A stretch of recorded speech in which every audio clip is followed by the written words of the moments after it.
Toby, where are you? Right here. Where are you? Right here. This night giraffe. Inside the...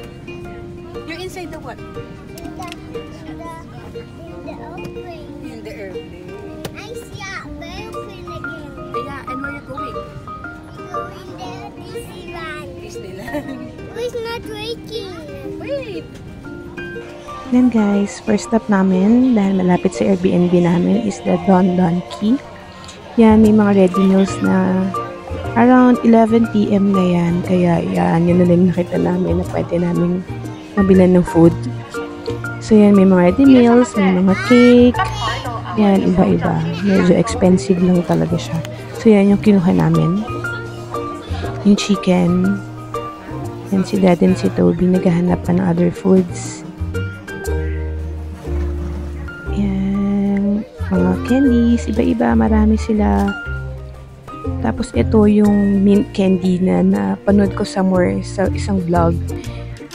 Ayan, nagtry ako ng isa. Sabi nila super minty, pero when I tasted, di naman, hindi siya masyadong minty. Ayan. Pero mas mura siya compare sa Shopee. Ayan.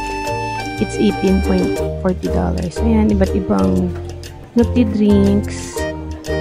Bare water lang kinuha namin kasi nga nag-minimize kami sa sugar.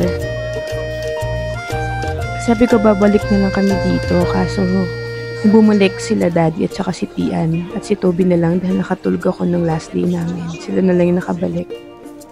Yan yung mga nabili namin. Ayan, mochi ice cream. Mochi strawberry. Super sarap niyan. And then, yan, yung nude candy na raspberry mint. Yan, water. Bumili lang kami ng additional water.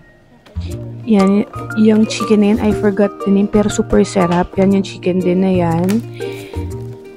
Roasted chicken. Yan, isa si Tian at si Dad. And si Toby, excited din siya makikain. Dahil yun na gusto niya yung mochi ice cream. Yan yung sausage na cheese sausage. Tapos yan lang yung mga nabili namin. Total namin is $221.1 Hong Kong dollar.